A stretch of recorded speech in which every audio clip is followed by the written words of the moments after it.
Bonjour, vous écoutez Pause Report, le podcast qui décrypte et analyse chaque semaine l'actualité de la voile de compétition. Pause Report est produit par Tip & Shaft, le média des professionnels et des passionnés de voile de compétition. Tip & Shaft, ce sont 2 newsletters hebdomadaires en français et en anglais, des podcasts, des formations, un studio de production de contenu, une plateforme de vidéos à la demande Sailors, ainsi qu'un festival du film que vous pouvez retrouver sur tipandshaft.com. Je suis Axel Capron et je vous souhaite la bienvenue dans Pause Report. Bonjour à tous et bienvenue dans le 185e épisode de Pause Report, le podcast hebdomadaire de Tip & Shaft qui explique, décortique, décrypte et analyse l'actualité de la voile de compétition sous toutes ses coutures en compagnie des meilleurs experts. Nous sommes le mardi 22 octobre, il est exactement 9h05 et nous allons parler aujourd'hui de Vendée Globe, 3 jours après l'ouverture officielle du village de Sables-d'Olonne. Pour nous accompagner aujourd'hui, 2 marins qui feront partie des 40 partants le 10 novembre. Ils disputeront tous les deux ce Vendée Globe pour la 3e fois. Le premier n'est autre que le tenant du titre. Il s'élancera sur Maître Coq 5, un plan Verdier mis à l'eau en août 2022. C'est bien évidemment Yannick Bestaven. Salut Yannick. Bonjour à tous. Le second, c'est quand elle lui fait des sueurs froides en septembre puisqu'il a dématé à 2 mois du départ à bord de Fortinet Best Western. Plan VPLP Verdier mis à l'eau en août 2015. Il a terminé ses 2 précédents Vendée Globe, 15e en 2016, 14e en 2020. Il s'agit bien évidemment de Romain Attanasio qui est lui aussi au sable. Salut Romain. Salut, bonjour à tous. Messieurs, je ne vais pas faire d'introduction aujourd'hui parce qu'on a un peu tout dit sur ce Vendée Globe. Vendée Globe de tous les records qui verra donc 40 solitaires s'élancer les Sables-d'Olonne le 10 novembre à 13h02 pétante. Vous êtes donc arrivé la semaine dernière au Sable pour amarrer votre IMOCA au ponton du Vendée Globe. Comment vous avez vécu ce moment? On va commencer avec le tenant du titre, Yannick. Ouais, c'était un très bon moment d'arriver au Sable. Nous, on est arrivé sous une pluie battante, mais c'est vrai que depuis l'arrivée du Vendée Globe 2020-2021, on prépare ça, on attend ce moment. Donc voilà, là, on commence vraiment à sentir le départ. Donc c'est un moment sympa de pouvoir remonter le chenal des Sables et on se projette déjà vers l'arrivée quand on passe le chenal pour aller au port des Sables, quoi. Il y a eu un petit accroc de ton côté sur le bateau. J'ai cru comprendre qu'il y avait eu une petite sortie de l'eau rapide. Est-ce que tu peux nous raconter? Je sais pas. Et non, il n'y a pas eu d'accroc. Ça a fait beaucoup parler sur les réseaux. On a juste sorti le bateau de l'eau au travelift des Sables d'Olonne, puisque ça permet de sortir le bateau sans poser le mât et les foils. Et du coup, on a pu le nettoyer, le caréner, chose qu'on pouvait pas faire à La Rochelle. D'accord, voilà. La réponse aux rumeurs de ponton qui racontent beaucoup de choses. Romain, toi, comment tu as vécu ce retour au Sables-d'Olonne, hein, puisque comme je l'ai dit, tu as déjà participé 2 fois à ce Vendée Globe. Ah bah, comme dit Yannick, c'est vrai que c'est un moment émouvant cette rentrée dans le chenal, quoi. C'est à chaque fois, hein, d'ailleurs, et pour toutes les autres courses d'ailleurs, on vient souvent quand même au Sable.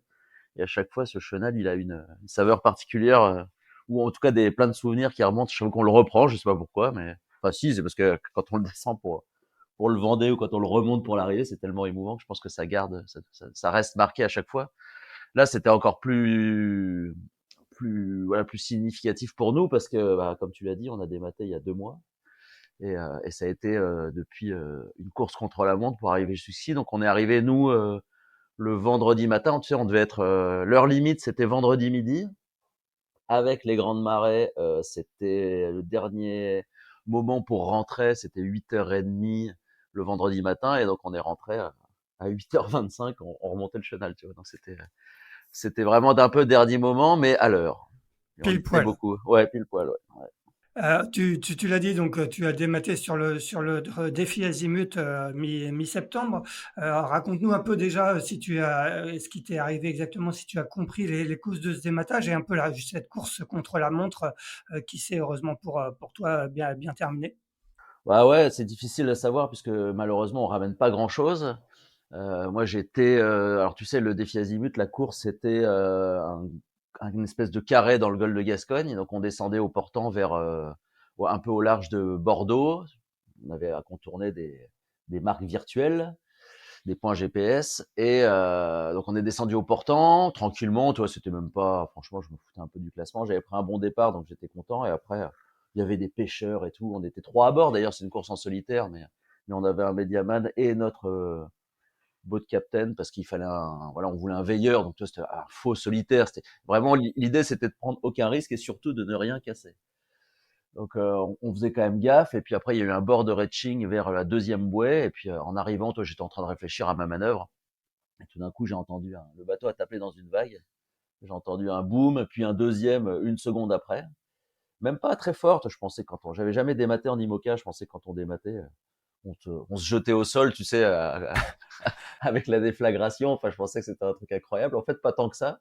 J'ai même pas pensé que j'avais dématé. En fait, j'ai senti, après ces 2 booms, j'ai senti le bateau ralentir. On est sorti avec Adrien, puis là, j'ai vu le mât sur le pont, et là, c'était, bah là, t'imagines un peu, là, tu te dis, ça y est, je crois même que Adrien a commencé tout de suite à couper voilà, tout ce qu'il faut, et moi, je le regardais. Je crois même que je lui ai dit, laisse tomber, de toute façon, il y aura pas de Vendée Globe. Tu vois. Bon, ça a duré 5 minutes, hein. Et après, la cause, c'est difficile à dire. J'ai retrouvé un baoban c'est le seul truc que j'ai pas coupé.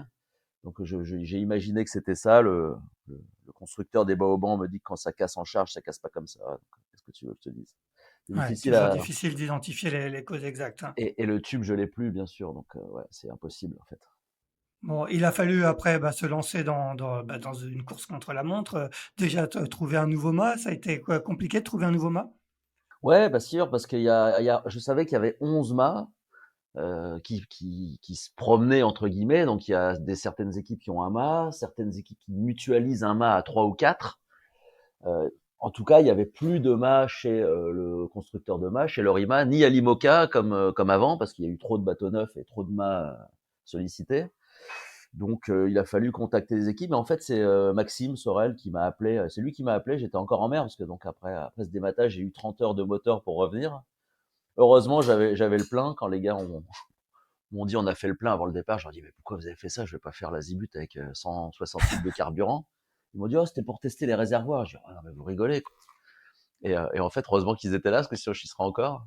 Et donc pendant cette remontée, il m'a appelé et il m'a dit j'ai un mât de rechange, si tu veux, tu peux le prendre. Voilà. Donc c'était déjà la bonne nouvelle parce que ça commence par là. Après, malheureusement, c'est pas tout.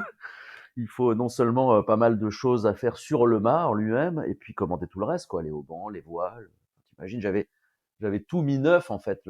C'était vraiment le dernier tour de chauffe avant, et c'est pour ça que je voulais faire aussi l'azimut. C'était aussi un peu le dernier tour de rodage, je dirais, du matériel neuf avant d'arriver au sable. Ouais, ouais, tu étais vraiment en configuration Vendée Globe, quoi. Ah, j'avais tout mis, hein. Tout ce que j'avais acheté de neuf, c'est-à-dire à peu près tout. Tu vas nous raconter après comment tu as financé tout ça, comment tu as réussi grâce à tes partenaires et un appel aux dons. Yannick, juste un petit intermède avec toi. Est-ce que c'est un peu toujours l'angoisse du skipper du Vendée Globe, ces casses de dernière minute? Est-ce que quand sur les dernières navigations, on fait encore plus attention que d'habitude ou on essaie de pas y penser? Oui, bah, il faut pas trop y penser, sinon on fait plus rien. Mais nous, c'est vrai qu'on avait choisi de ne pas faire l'azimut, dû à nos programmes de RP qu'on avait aussi avec nos sponsors. C'était un peu compliqué parce qu'on avait des choses programmées à La Rochelle et puis il y avait le Grand Pavois qui arrivait. Et puis on estimait avoir fait déjà 2 transats cette année, donc avoir déjà beaucoup navigué, plus les entraînements à Cascais. Mais c'est vrai que les courses de dernier moment comme ça, pour finir la préparation et tout, ça peut être compliqué. Mais il faut pas y penser parce que voilà, nos bateaux, c'est un sport mécanique et on sait que surtout les mâts sont peut-être aussi les points de fragilité de nos bateaux, quoi. Ouais, je vais en reparler juste après. Romain, du coup, donc t'avais le mât, maintenant après il fallait trouver l'argent, quoi, c'est ça? Ouais, ouais, alors pour être honnête, c'est presque le premier truc auquel je pensais quand je voyais le mât par terre. Je me suis dit, mais comment je vais payer tout ça? Tu sais, moi, voilà, j'ai un multi-partenariat. Mon job, finalement, c'est de trouver un maximum d'argent avec mes différents partenaires. Puis ensuite, je fais en fonction, tu vois, j'emploie le nombre de personnes que je peux, j'achète une voile si je peux. Voilà, c'est moi qui arbitre, en fait. Donc, quand j'ai vu ça, je me suis dit, mais là, j'ai pas de moyen de financer ça, en fait. Je vais pas. Alors, bien sûr, les partenaires ont réagi très bien, mais ce qui est pas évident, hein. Tu vois, Fortinet, c'est une boîte américaine, donc il a fallu que la directrice communication, à qui j'ai monté le projet en Europe, aille appeler aux États-Unis pour dire, bah, il y a un problème. Donc, c'est jamais très agréable, tu vois. Best Western, j'ai eu la chance que ce soit les hôteliers, donc eux, ils m'ont tous, pour la plupart, appelé en disant on va participer chacun de notre côté, et puis on va appeler le siège, tu vois. Donc ça s'est fait vraiment comme ça, mais c'est toujours un peu délicat, c'est le truc qu'on redoute, quoi. Bien sûr, ouais. Et puis bien sûr, les budgets communication dans les entreprises sont pas à nos limites, quoi. Donc à un moment, bah, une fois qu'il est, en plus on est en octobre, comme tu le sais, les projets, ça se vote en début d'année, donc là, voilà, tout était déjà calé, donc c'était difficile de retrouver 450, 480 000 euros. Toi, c'est quand même ce que ça coûte, t'imagines? Ouais, ouais, ouais. C'est quand même fou un projet comme le mien. Moi, j'achète le bateau d'occasion. Il coûtait 3 millions, mon bateau. Ça a été déjà quoi, c'est compliqué à financer, comme tu peux l'imaginer, pour une petite structure comme la mienne. Mais racheter des pièces neuves, c'est hors de prix. Et puis, bah, encore une fois, en tant que petite équipe, je n'avais pas de mât de rechange, ni d'enveloppe en cas de casse, Ouais, ouais, ouais. comme j'ai essayé de faire depuis avant. Bref, c'était voilà, c'était pas. Et puis, on n'est pas assuré pour ça. Notre assureur qui assure la classe, qui assure la flotte, déjà, c'est très cher, hein, c'est 8% de la valeur assurée pour les bateaux. Il y a 350 000 euros de franchise et il y a pas d'assurance pour les mâts. Tu vois, un peu. Ouais. Je vous donne les détails, hein, vu qu'on en parle à des Non, non, mais connaisseurs. c'est intéressant, ouais. Et donc, bah, il a fallu trouver, voilà, bah, donc, après que les partenaires m'aient dit, voilà, on peut mettre à peu près un tiers de la somme. Ce qui est assez hallucinant, c'est que beaucoup de particuliers m'ont appelé en me disant, bah, on aimerait bien t'aider, on aimerait bien participer, mais on n'est pas une entreprise. Donc, on voudrait le faire avec nos moyens. Et c'est là qu'on a eu l'idée de faire cette cagnotte. Et c'était, pour moi, vraiment un petit complément. D'ailleurs, c'est Laurie qui a fait la cagnotte. Et puis, elle me dit au début, bon, j'ai choisi Litchi parce que c'est 6% de commission en dessous de 10 000 euros et 1% et demi au-dessus de 10 000. Tu vois, donc elle me dit, c'est intéressant. Je lui dis, mais attends, on n'ira jamais au-dessus de 10 000. Et tu vois, aujourd'hui, on est à 144, je crois. Ouais, Donc ça a d'accord. été ouais, complètement hallucinant et je m'y attendais pas du tout. Yannick, tu l'as plus ou moins, tu l'as un peu évoqué tout à l'heure. Le sujet d'Emma, est-ce que c'est quelque part un petit sujet d'inquiétude avant de s'élancer sur ce Vendée Globe, hein? On sait qu'il y a eu plusieurs dématas sur cette campagne. On a des bateaux qui sont beaucoup plus puissants que ne l'étaient à l'origine les bateaux quand ces mâts monotypes ont été décidés. Est-ce que pour toi, c'est toujours dans un petit coin de la tête? Ouais, bien sûr, c'est un sujet sur lequel il faut faire attention. Comme tu le dis, bah, les mâts, ils ont été dimensionnés à l'époque où nos IMOCA naviguaient tous avec des dérives. Et depuis, on a inventé le foil, le petit foil au début, avec celui avec lequel j'ai gagné le Vendée Globe il y a 4 ans. Et maintenant, le grand foil. Donc, ça a donné beaucoup plus de coupe de redressement au bateau, beaucoup plus de puissance. Et du coup, c'est les mâts qui encaissent. D'ailleurs, les mâts ont dû être très bien Ouais. dimensionnés à l'époque, puisque ça tient, malgré qu'on ait augmenté tous ces efforts dans le bateau. Mais je sais que bah, moi, je navigue quand même avec prudence, en mettant le plus de câbles possible pour le tenir à chaque fois, quelle que soit la météo, quel que soit le temps. Mais on n'est pas à l'abri d'une rupture mécanique, comme a dû vivre Romain, qui fait que en quelques secondes tout s'effondre, quoi. Donc on n'y pense pas trop parce que c'est vrai que sur un tour du monde, bah, il y a des endroits où on n'a pas envie de démater parce qu'on est un peu loin de tout. Donc voilà, il vaut mieux pas trop penser à ça. Et est-ce que de votre côté, par exemple, vous avez mis des renforts? Est-ce que c'est possible de le faire, ou c'est beaucoup trop de Non, c'est pas possible de le faire puisque bah, déjà on a des mâts monotypes, hein, tous les mêmes, donc on peut pas rajouter du composite, alourdir le mât ou quoi que ce soit. Alors il y a eu des petits renforts qui ont été faits par problème de fabrication pour toute la classe, quoi, que tous les coureurs ont dû faire. ouais. Mais le mât n'a pas évolué depuis qu'il est sorti, son dimensionnement est le même, quoi. On va faire un petit, retour en arrière. Vous voilà donc, comme je l'ai dit en introduction, au départ de votre 3e Vendée Globe. Pour l'un comme pour l'autre, finalement, la campagne a finalement, démarré assez vite après le précédent. Cela Est-ce que ça veut dire qu'à peine arrivé, vous aviez décidé, de repartir, Romain? Ouais, je discutais de l'achat, de l'acquisition de ce bateau, Fortinet Best Western, avec Boris, il appartenait à Boris, au Team Maledia, 15 jours avant d'arriver, tu vois. Boris, c'était une semaine devant moi, en mer, et on discutait déjà de ça. Et comme mon précédent Vendée, c'est vrai que ces 15 derniers jours de mer, je les employais, j'avais un peu plus le temps que Yannick, je crois que j'avais moins la pression que lui. Et, et du coup, je réfléchissais déjà, voilà, à qui j'allais demander, voilà, je refaisais la liste de mes partenaires, je me disais peut-être lui il peut mettre un peu plus, voilà, et en espérant pouvoir acquérir ce foiler. Donc ouais, ça s'est fait tout de suite, je te dis en mer, et puis ensuite, un mois après l'arrivée du Vendée, je signais le bateau. Ouais, et tu signais aussi un nouveau partenaire finalement assez vite. Fortinet est arrivé assez vite dans l'histoire. Ouais, ça s'est fait par, comme la plupart de mes partenaires, hein, je les ai trouvés grâce aux précédents. Finalement, mes sponsors sont mes meilleurs commerciaux parce que quand moi je vais raconter, voilà, quand je vais proposer quelque chose à une entreprise, bon bah tu sais comment c'est, hein, on peut leur vendre un peu ce qu'on veut. Finalement, on est un peu des commerciaux dans ces moments-là, et quand t'as un chef d'entreprise qui va en voir un autre en disant vas-y viens rejoins-nous, c'est super, ça a quand même beaucoup plus de poids. Et donc, moi, je discutais du bateau avec Boris, et j'apprends à l'arrivée du Vendée qu'un de mes partenaires me dit, je te l'ai pas dit avant de partir, mais j'ai vendu ma société, donc je comprends que, je me dis, tiens, il doit avoir un peu d'argent et du temps. Donc je lui dis, tu veux pas acheter le bateau de Boris avec moi? Et il me dit oui. Donc c'est ce qui m'a permis de faire le prêt de 3 millions à la banque, tu vois, c'est parce qu'il était, voilà, on a fait moitié-moitié. Et un de mes partenaires me dit, bah, maintenant que tu as un foiler, je connais une entreprise vraiment de haute technologie, Fortinet, c'est la cybersécurité. Ça pourrait les intéresser, voilà, sur un projet à foil, quoi, c'est un projet bien plus technologiquement élevé que mes deux précédents Vendée. Et il m'a mis en relation, et en un mois, alors, je te cache pas qu'on a fait 50 dossiers, mais en un mois, on avait bouclé le partenariat, et j'attaquais les 4 ans, quoi. Ouais, ouais. Et toi, Yannick, l'envie de repartir, elle est vite arrivée, parce que forcément, quand on a gagné le Vendée Globe, comme c'était ton cas il y a 4 ans, on se pose forcément, j'imagine, la question de l'intérêt presque sportif à repartir. Ouais, c'est vrai que quand je suis arrivé du Vendée Globe, je connaissais pas trop la suite du projet, puisque moi j'étais en fin de contrat au mois de juin qui suivait l'arrivée. Et c'est vrai que le résultat, la victoire a aidé à repartir certainement. C'est mon partenaire qui m'a proposé. Bon, il savait que j'étais un peu frustré de ne pas avoir des bateaux équipés de grands foils comme certains de mes adversaires. Et du coup, il m'a proposé de repartir sur un nouveau projet en me demandant ce que j'allais faire dans les 4 ans à venir.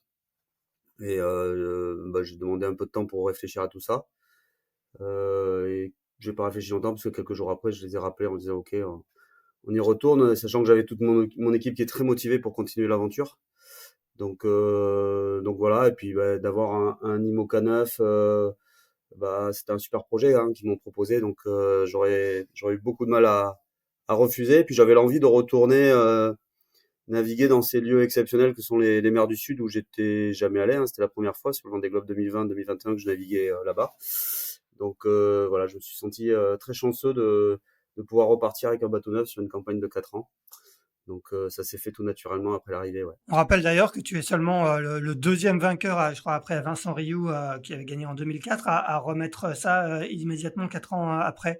Est-ce que cette victoire, Yannick, elle a changé beaucoup de choses pour toi dans ta vie quotidienne, est-ce que les gens te reconnaissent dans la rue quand tu viens à Paris? J'imagine qu'à La Rochelle, tout le monde te reconnaît, mais est-ce que ça a changé beaucoup de choses pour toi? Oui, bien sûr que ça a changé un petit peu. Ça m'a permis de faire de très belles rencontres, de faire aussi de très belles choses, de Ouais. voler avec la patrouille de France, par exemple, tu vois. Il y a eu des choses un peu exceptionnelles comme ça qui me sont arrivées dans la vie. Non, non, ça m'a ouvert beaucoup de portes. Hein, faut pas se le cacher. Après voilà, c'est vrai que repartant pour un nouveau Vendée Globe, j'ai dû très vite me concentrer, me remettre au travail, me concentrer sur la préparation de ce nouveau bateau, repartir en course puisqu'on a dû faire toutes les épreuves de qualification avec Romain. Donc on a dû participer à beaucoup de courses quand même IMOCA. Par exemple, cette année, on a eu 2 transatlantiques avant d'être au départ des Sables d'Olonne.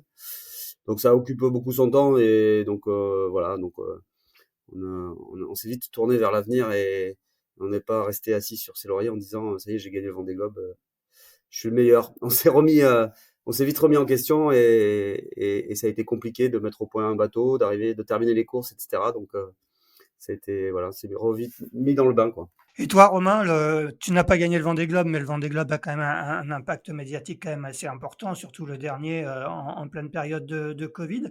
Est-ce qu'on te reconnaît en dehors de Port-la-Forêt et de Lorient? Ah ouais, mais bien sûr, c'est incroyable. C'est comme j'écoutais Yannick, oui, notre vie, elle change fondamentalement. Moi, je me rappelle d'ailleurs mon premier Vendée quand je me suis inscrit en 2016. Le directeur de course à ce moment-là, c'était son nom m'échappe, mais C'était De Niro encore, c'était non? Denis. Ouais. Pardon. Et Denis, c'était mon directeur de course du Figaro. J'ai fait 10 solitaires avec lui, donc on se connaît très bien. Et quand je l'ai appelé pour m'inscrire, on était au mois de février pour un départ au mois de novembre. Je raconterai le projet une autre fois, mais ça s'est fait vraiment au dernier moment. Et Denis me dit, écoute, il y a 27 places, j'ai 26 inscrites et le 27e, donc tu as la semaine pour préparer ton dossier. Tu vois, il y a plein de papiers. Enfin, c'était voilà, on discute de tout ça. Et juste avant de raccrocher, il me dit, tu vas voir, tu vas rentrer dans un autre monde, ta vie va changer. C'est le dernier truc qu'il me dit avant de raccrocher. Et j'avais pas oublié ça. Et c'est vrai, forcément, c'est, moi je venais du Figaro, donc voilà, c'est un autre monde où on était, ouais, on est. Alors ça aide, hein, parce que c'est vrai que ça ouvre plein de portes, comme dit Yannick. Moi, j'ai pas volé avec la patrouille de France, j'en rêverais, mais j'ai eu effectivement plein d'opportunités. Et c'est, ouais, c'est que le Vendée Globe, ça n'a rien de comparable. Bon, tu sais ce qu'il te reste à faire pour voler avec la patrouille de France. Pas facile d'avoir son billet, hein, ouais, dis donc. Yannick, rappelle-nous un peu le choix du bateau que tu as fait. Donc, comme je disais en introduction, c'est un plan Verdier qui a été construit dans les moules d'Eleven Hour Racing. Pourquoi ce choix? C'est une question de timing, une question de budget, une question d'un peu ou un peu de tout ça? Une question un peu de tout, ouais, de raison aussi, parce que c'est vrai que nous, on a une petite équipe quand même si on fait partie des gros teams de la classe IMOCA. Donc en termes de temps, moi je préférais travailler dans des outillages existants. En termes environnemental aussi, de réutiliser des moules existants, c'est vrai que l'IMOCA, on parle beaucoup de ça. Et plutôt que d'aller reconstruire des moules en carbone qui allaient servir une fois et de les mettre à la poubelle, je préférais réutiliser des outillages existants. Et puis je trouve que ce qu'avait fait Eleven Hour, parce que c'est le sister ship d'Eleven Hour, était plutôt bien. Ils avaient beaucoup travaillé, beaucoup investi dans de la recherche et du développement. Nous, on n'aurait pas eu les moyens de faire autant de développement. C'était un bateau, bon, on l'a vu, qui a gagné l'Ocean Race. Donc c'est plutôt un bon bateau. Alors c'est sûr que c'est un bateau neuf, mais c'est pas les derniers designs comme les derniers IMOCA sortis. Donc il est peut-être un petit peu un cran en dessous en performance pure. Mais pour une course marathon comme le Vendée Globe, je pense que il fait partie des bateaux idéaux, des bateaux fiables. Et puis surtout, on a eu le temps de le mettre au point, puisque le fait de pouvoir lancer très vite la construction, vu que les outillages existaient, ça nous a laissé beaucoup de temps de navigation et de mise au point. Donc ça me donne l'impression d'être plutôt bien préparé pour ce Vendée Globe et de bien connaître mon bateau, quoi. Ouais, justement, il y a 4 ans, une des recettes de ton succès avait été justement de ne pas faire beaucoup, en tout cas pas faire beaucoup évoluer ton bateau. Hein. Tu avais un plan Verdier VPLP de la même génération que celui de Romain aujourd'hui, mais tu avais en revanche beaucoup navigué pour éprouver le bateau et le connaître par cœur. Est-ce que finalement c'est un peu dans la même philosophie que tu as bâti Oui, oui, cette exactement la compagnie? même philosophie. On a pris la même recette, hein, beaucoup de navigation. En plus des courses de qualification, on est allé, nous, tous les hivers au Portugal pour s'entraîner, pour naviguer. Et moi, je me rappelle toujours ce que m'avait dit Bilou, hein, Roland Jourdain, quand j'avais racheté l'ex-Safran. Il m'avait dit, de toute manière, pour bien préparer le Vendée Globe, faut le vivre, son bateau, faut naviguer beaucoup avec son bateau. Si tu peux même dormir dedans quand il est à quai, fais-le. Donc voilà, j'ai écouté ses conseils et ça m'a bien servi pour le Vendée Globe.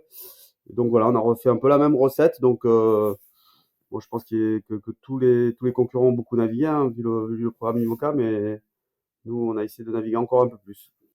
Et c'est un gros step par rapport à ton bateau précédent. C'est forcément, j'imagine que c'est le premier bateau, c'est donc un bateau de 2015 avec des petits foils. Là, tu te retrouves avec une carène de 2020 avec des foils, des grands foils. J'imagine que tu rentres quelque part dans un autre monde. Ah oui, complètement. Ouais, c'est vrai que les bateaux, ils décollent plus tôt, ils volent plus tôt et ils vont plus vite, hein, en vitesse de pointe, donc ils sont beaucoup plus violents, enfin, je trouve. Là aussi, sur une course aussi longue que le Vendée Globe, il va certainement il va falloir naviguer intelligemment et savoir ralentir au bon moment, je pense. Parce que je pense qu'à notre niveau, on sait tous aller vite avec nos bateaux, mais lever le pied, c'est un peu plus compliqué. Donc voilà, mais c'est des bateaux qui sont très très intéressants. Ces grands foils sont un véritable turbo lorsque la mer est bien rangée. Je pense notamment à la descente de l'Atlantique ou de l'Atlantique Sud. Si la mer est bien rangée dans un vent médium, on va pouvoir vraiment mettre la poignée dans le coin pour aller vite rejoindre les mers du Sud, quoi. Donc c'est vraiment des turbos qu'on a qu'il faudra savoir utiliser à bon escient, quoi. Ouais, ouais. Et depuis la mise à l'eau en août 2022, du coup, tu l'as très peu fait évoluer ou c'est du petit détail à chaque fois ou est-ce qu'il y a eu il y a eu quand même des changements majeurs depuis la mise à l'eau de ce bateau? Non, on l'a fait très peu évoluer. On a dû, comme beaucoup d'IMOCA d'ailleurs, Ouais, renforcer l'avant du bateau, rajouter des cloisons parce qu'on est beaucoup à avoir à casser les structures, parce que on va de plus en plus loin, on vole de plus en plus fort. Et puis, et je pense qu'aussi en solitaire, on a monté notre niveau de navigation avec ces bateaux qu'on connaît bien. Donc on a dû énormément les renforcer et on a fait une version de foil V2 qui était déjà développée par le précédent bateau, par Eleven Hour. Donc voilà, mais on n'a pas fait d'évolution par rapport à l'existant du sister ship, quoi. d'accord. Toi, Romain, depuis que tu as racheté ce bateau, donc, qui est l'ancien Malizia, donc un bateau de génération 2015 de Boris Herman, est-ce qu'il a beaucoup évolué? Non, parce que Boris avait fait beaucoup évoluer le bateau juste avant le départ du Vendée. Ouais, Il l'avait refoilé avec des grands foils, notamment restructuré, renforcer le fond de coque, enfin bref, tout ce qu'il fallait pour ajouter des grands foils à ce bateau.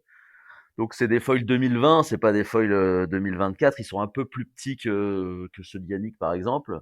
Euh, mais bon, déjà j'avais pas les moyens de changer les foils et je m'étais dit alors ça ça m'a pas donné raison les 2 derniers mois, mais voilà mon idée moi depuis 4 ans c'était de vraiment de renforcer le bateau, enfin pas de fiabiliser le bateau. Mes 2 précédents Vendée, je les ai fait en mode très dégradé. Le premier, j'avais plus de safran, le deuxième, j'avais plus de voile. Donc je me suis dit, le bateau, c'est pas le plus rapide, effectivement, sur mer plate. Je suis moins rapide que les bateaux de nouvelle génération. Euh, mais par contre, je me suis dit, si j'arrive à faire le Vendée à 95% de ses possibilités, ce sera déjà énorme, quoi. Il y aura peut-être moyen de faire une bonne place. Bien sûr, je vais pas gagner, mais il y aura moyen de faire une bonne place. C'était c'est ça mon idée. Alors, c'était pas prévu de démater il y a 2 mois, mais bon, cela dit, quand on y repense, maintenant que tout est neuf, ça ajoute à la fiabilité du bateau, peut-être. finalement, tu as un bateau upgradé grâce entre guillemets à ton dématage, quoi. Ouais, et puis encore une fois à Boris en 2020, c'est lui Ouais, ouais. qui avait fait tout le boulot et je suis resté là-dessus. J'ai les mêmes foils qu'Isabelle Joschke. Je pense je sais pas si on n'est pas les seuls bateaux à avoir des foils identiques, peut-être. Peut-être j'ai une bêtise, faudrait vérifier. Mais on a exactement les mêmes foils. Ouais.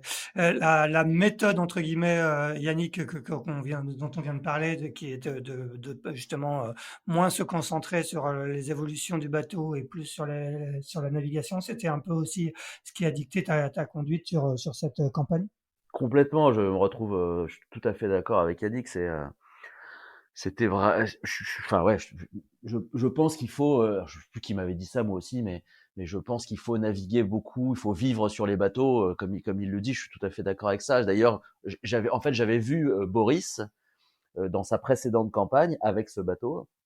Il était allé partout, surtout presque pour faire que des relations publiques, tu vois. Mais il était allé aux États-Unis, dans plein d'endroits, et en fait, il avait énormément navigué avec le bateau. Et je m'étais dit, mais c'est bien plus intéressant que d'aller faire des speed tests à la journée dans la baie, tu vois. Et Ouais, donc, effectivement, moi, je suis allé pour mes partenaires, pour Fortinet notamment, la première année, on est allé à Londres, Portsmouth, Lisbonne. La deuxième année, on est allé en Méditerranée, on est allé à Barcelone, à Marseille, à Gênes. Cette année, on est allé à New York.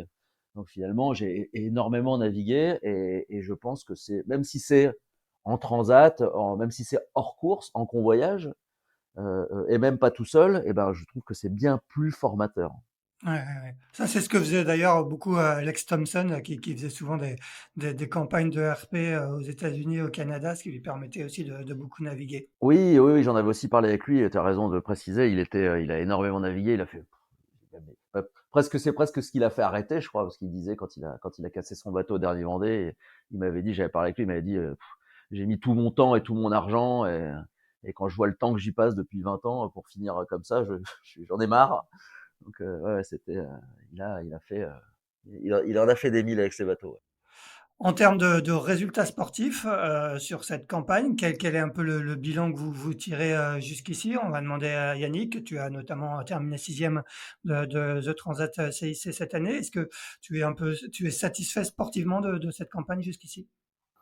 Oui, oh, le résultat sportif, c'est vrai que bah, mon meilleur résultat, c'était la Transat CIC, hein, sixième.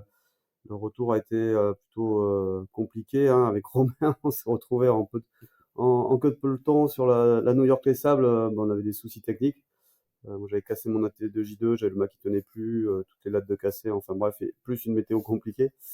Mais moi, sur ces courses d'avant-saison, c'est pas le résultat que je cherchais. Je cherchais, comme dit Romain, à naviguer beaucoup, à expérimenter, à mettre au point. Et je me suis vraiment focalisé. Moi, j'ai vraiment fait un bateau pour le Vendée Globe. Et donc, je sais que j'ai pas un bateau de sprint non plus, parce que pour moi, les transatlantiques sont des sprints.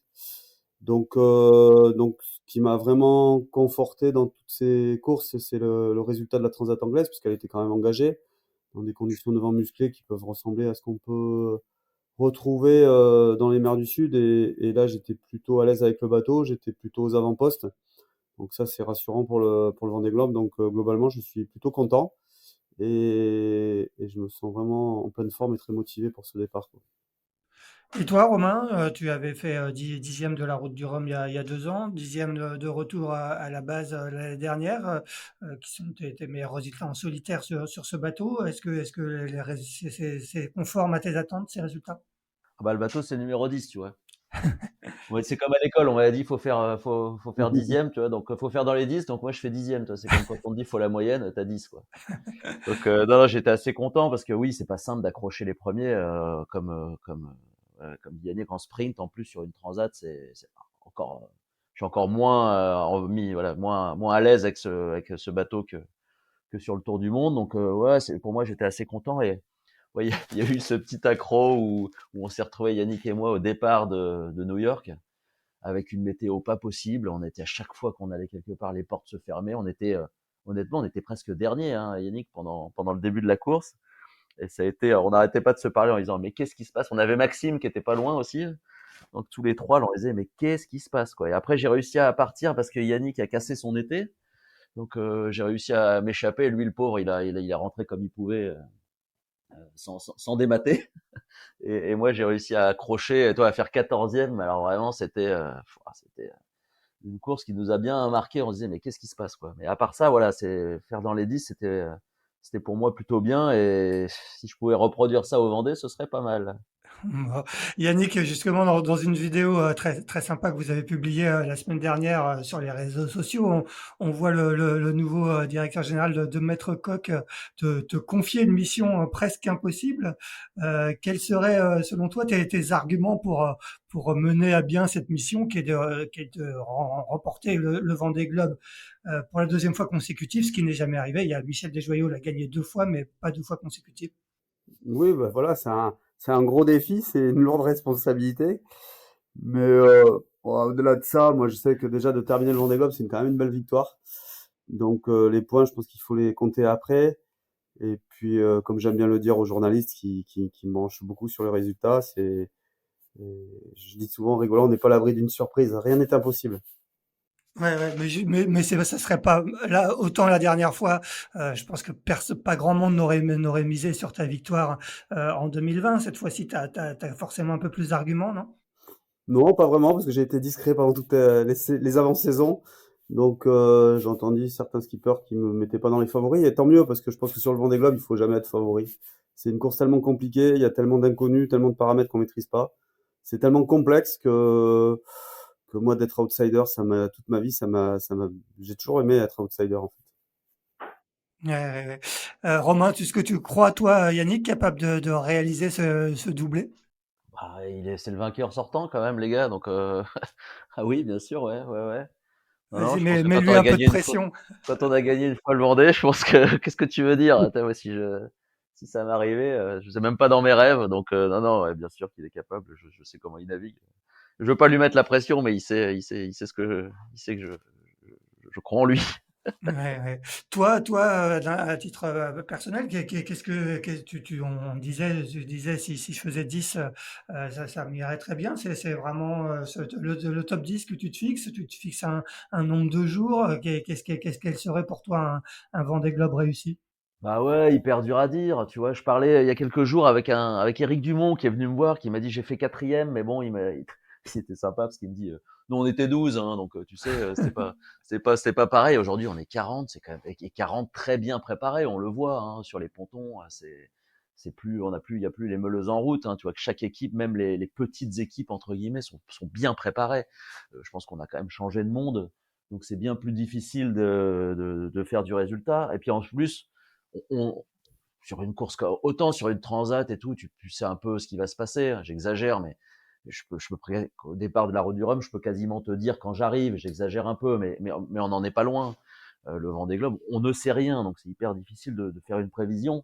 Je me dis qu'avec ce bateau, le bateau peut faire 75 jours. Donc, si j'arrivais à faire entre 75 et 80 jours, ce serait super. Et, euh, et puis après, on verra effectivement à l'arrivée ce que ça donne. Mais je me garde ces deux objectifs en tête. Mais en vrai, le vrai objectif, c'est d'arriver. Hein. Ouais, ouais, bien sûr. C'est déjà tellement difficile. Ouais. Arriver en ayant fait une bonne course, ce serait pour moi voilà première satisfaction. Ouais, parce qu'on rappelle que le record du Vendée Globe, qui est d'un peu plus de 74 jours par Armel Lecléache, est sur un bateau de cette génération en 2016. Est-ce que, Yannick, selon toi, est-ce que les foilers vont cette fois réussir leur examen de passage du Grand Sud, ou est-ce que le scénario de 2020, avec avec des performances qui avaient été très lissées dans les mers du Sud, parce que les foilers passaient pas très bien dans la mer, peut encore se reproduire? Oh bah c'est sûr que nous on l'a vu encore dans des entraînements là dernièrement, l'état de la mer, c'est en fonction de la mer qu'on mettra le rythme. Hein. On peut pas voler dans des murs d'eau en fait. Hein, et je me rappelle que l'océan Indien et l'océan Pacifique étaient très compliqués pour faire des hautes vitesses. Euh, par contre, euh, par contre, ce qu'il faut se rappeler, c'est que des grands foilers comme celui de Thomas ou de Charlie il y a 4 ans sont Ouais. sortis du Cap Horn avec des soucis techniques et ce qui a dû les ralentir. Là, je pense que nos bateaux sont bien prêts, les skippers bien entraînés. Je pense que ceux qui vont sortir avec un potentiel à 100% de leur foil après le Cap Horn peuvent aller très vite sur la remontée de l'Atlantique et faire des différences. Enfin, c'est évident, j'en avais parlé avec Jean Lecam. Pour moi, ça sera un grand foiler qui gagnera encore le Vendée Globe. Ça, il n'y a pas de doute. Par contre, on prend plus de risques puisqu'on va plus vite sur l'eau et que les chocs sont plus importants. Euh, mais, euh, mais je pense que on aura des vitesses certainement supérieures à la moyenne que j'ai fait il y a 4 ans. Ouais.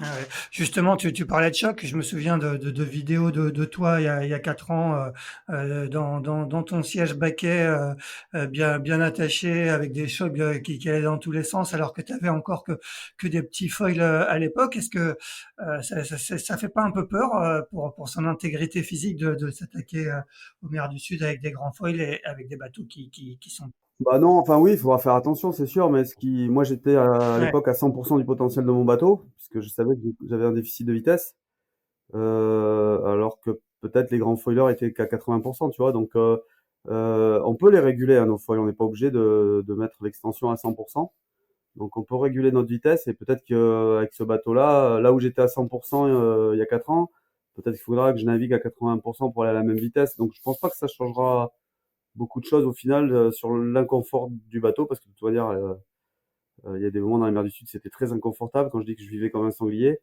et ça sera certainement le cas sur ce sur ce Vendée aussi quoi mais comme je disais tout à l'heure c'est vraiment l'état de la mer qui va nous dicter le rythme et la cadence à mettre en vitesse quoi.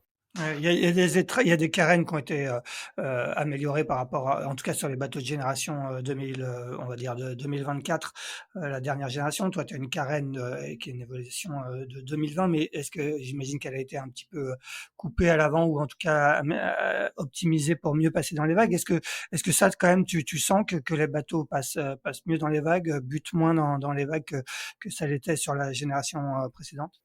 Bah, déjà, le fait de voler un peu plus haut ou un peu plus cabré, d'avoir un peu plus de trim, ça permet quand même de mieux passer les vagues et de moins mettre le nez dedans, quoi. Quel que soit le volume de ta carène, et Ouais. même si moi j'ai encore une carène tendue, hein, qui ressemble beaucoup aux carènes de 2020. Voilà, après on a des gros ballasts arrière aussi, qu'on n'hésite pas à utiliser dès qu'il y a de la mer.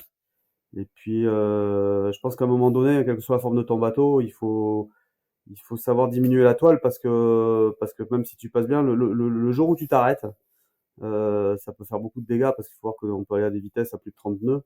Donc même avec les grosses étraves, les grandes étraves rondes, si jamais tu engages l'étrave sous une vague, la sortie peut être compliquée, quoi. Donc à un moment donné, comme je disais, il va falloir être intelligent et savoir réduire la toile, quoi. Romain, comment toi tu appréhendes un peu justement cette dimension un peu engagée? De toute façon, avant des globes est engagé, mais dans les mers du Sud en particulier, avec des grands foils. Ouais, ça va être une découverte pour moi. Je suis allé 2 fois dans les mers du Sud avec des bateaux à dérive, avec un engagement et qui n'avait rien à voir avec ce que je fais avec ce bateau. Quand je vois les chocs, les vitesses, ça n'a rien de comparable avec mes 2 précédents bateaux à dérive. Le premier, tu te rappelles, c'était le Pingouin, donc c'est un bateau de 98, c'était le bateau de Catherine Chabot, donc c'était totalement différent. J'appréhende un peu cette navigation qui est brutale. Hein. Alors, je sais pas si c'est, je connais pas bien j'ai jamais navigué avec un bateau comme celui d'Yannick, mais j'ai l'impression que le mien tape beaucoup parce qu'il est peut-être plus plat, plus il vole un peu moins haut.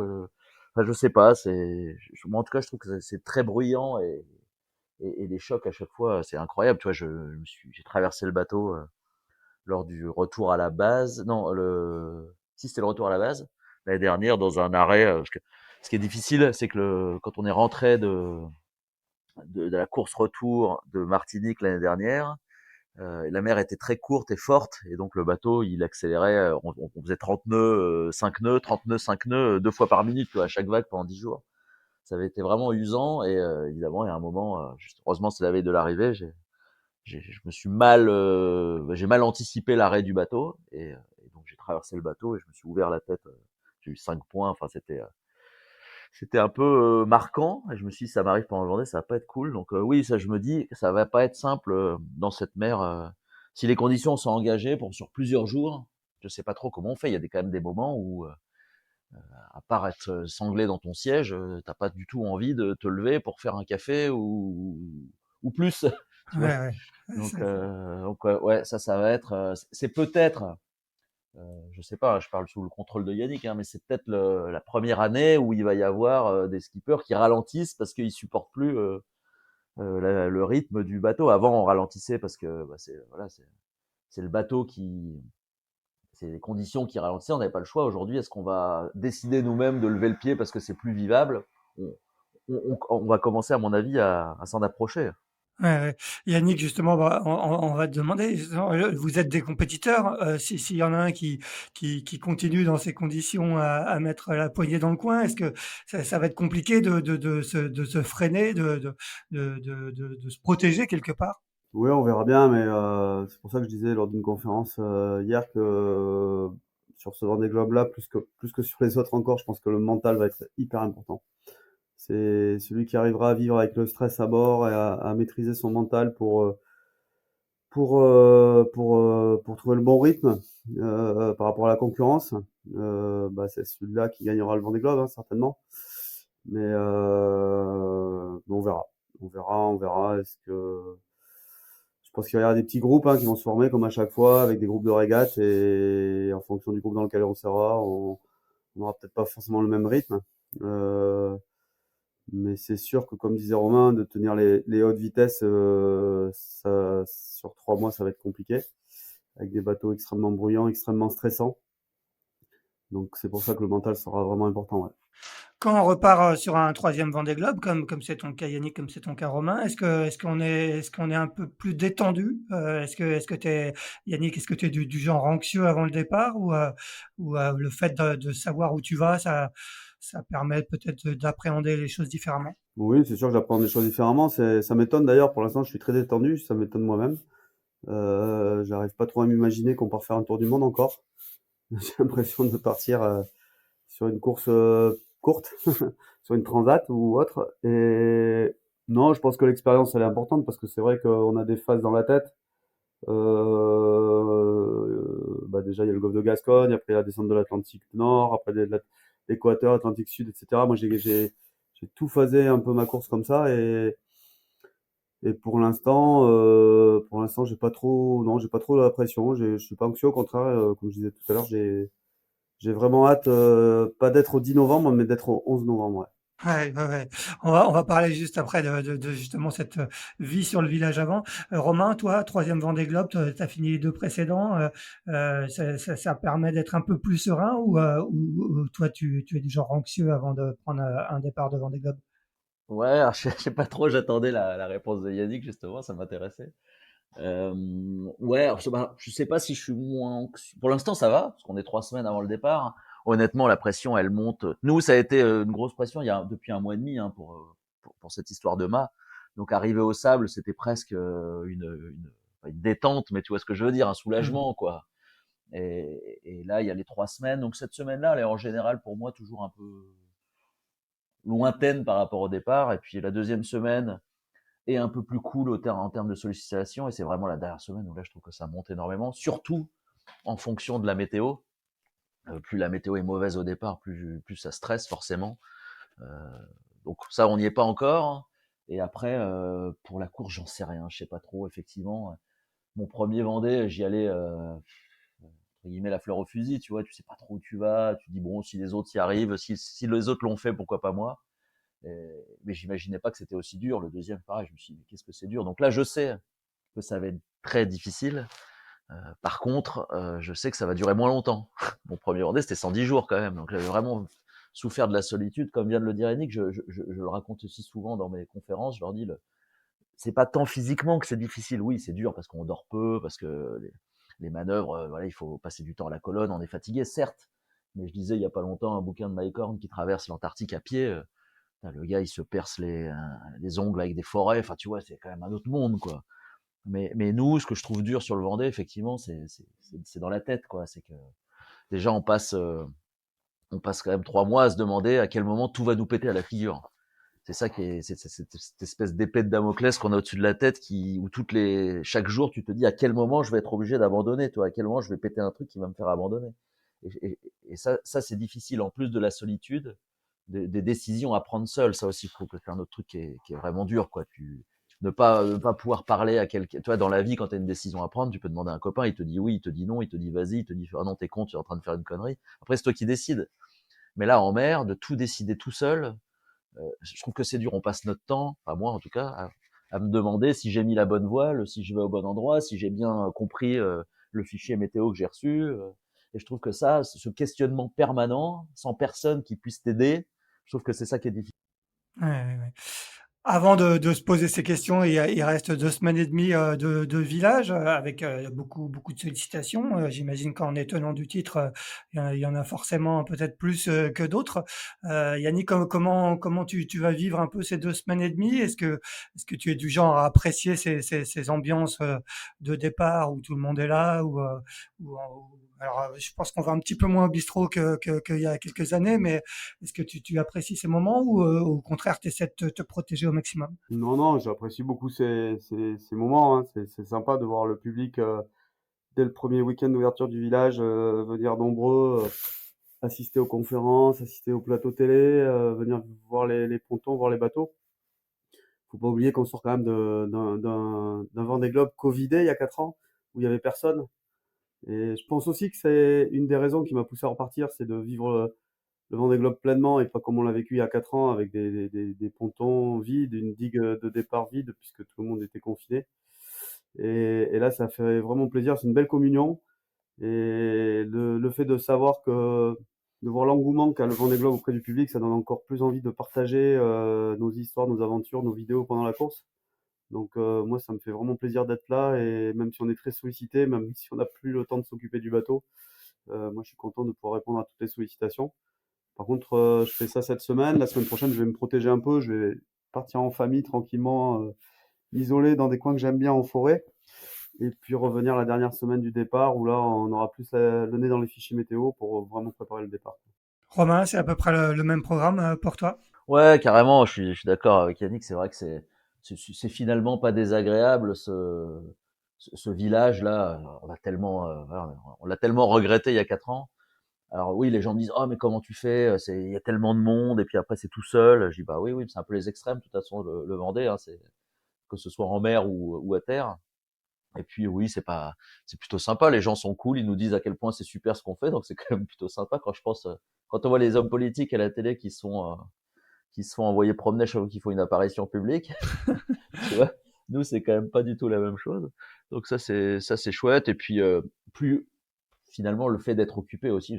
Franchement, je préfère être sollicité à longueur de journée que de rester chez moi tout seul à me dire oh là là comment tu vois, à stresser, à comment ça va se passer. Moi finalement, j'ai besoin de plutôt que d'être focus sur quelque chose. Tu vois, il y a deux écoles un peu hein, dans la préparation. Il y a celui qui a besoin d'être vraiment focus sur son objectif et de ne penser qu'à ça. Et moi, c'est plutôt l'inverse. J'ai besoin de penser à autre chose parce que sinon, je suis vraiment là, j'ai le stress qui monte et là, ça c'est pas bon.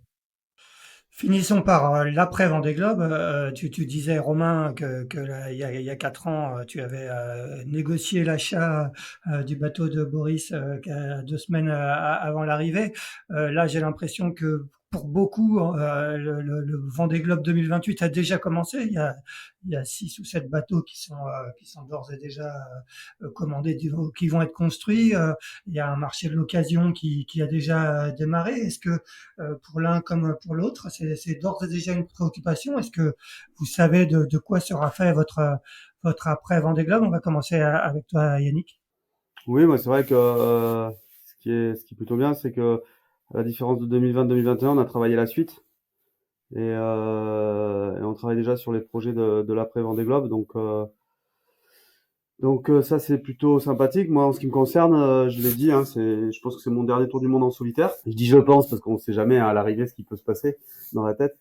Mais non non, je suis parti pour mon dernier tour du monde en solitaire puisque j'ai vraiment envie de me concentrer sur des courses en équipage, notamment l'Ocean Race là qui m'attire Ouais. beaucoup en IMOCA et le Tour de l'Europe. Et puis surtout j'ai envie d'accompagner un jeune skipper pour prendre la barre du bateau pour le Vendée Globe 2028. Donc j'ai vraiment envie de jouer ce rôle-là parce qu'on a une belle équipe autour de moi avec beaucoup d'expérience et j'aimerais faire profiter un jeune skipper pour qu'il gagne du temps dans sa préparation et l'amener au plus haut niveau. Ça, c'est un projet qui me plaît beaucoup et naviguer avec lui donc en équipage et en double sur toutes les courses IMOCA. Donc ça me permet de continuer à naviguer mais d'être plus en gestion de projet quoi. Et tu as déjà identifié ce skipper? Oui, oui, bah, j'en ai quelques-uns très intéressés. Après, ça dépendra du ou des partenaires qui nous accompagneront dans cette nouvelle aventure. Mais oui, oui, on est déjà bien avancé, ouais. Ouais, ouais. Et justement, au niveau partenaire, est-ce que Maître Coq a prévu de continuer à t'accompagner et tu continuerais sur le même bateau? Alors, tout ça, c'est des réponses que j'ai pas encore. Ça va dépendre beaucoup de ce qui se passe aussi sur le Vendée Globe, mais c'est sûr que Maître Coq, bah, ça fait très longtemps qu'ils sont dans la voile et je pense qu'ils ont envie de continuer. Mais après, il y a un double programme, il y a un programme aussi à l'international.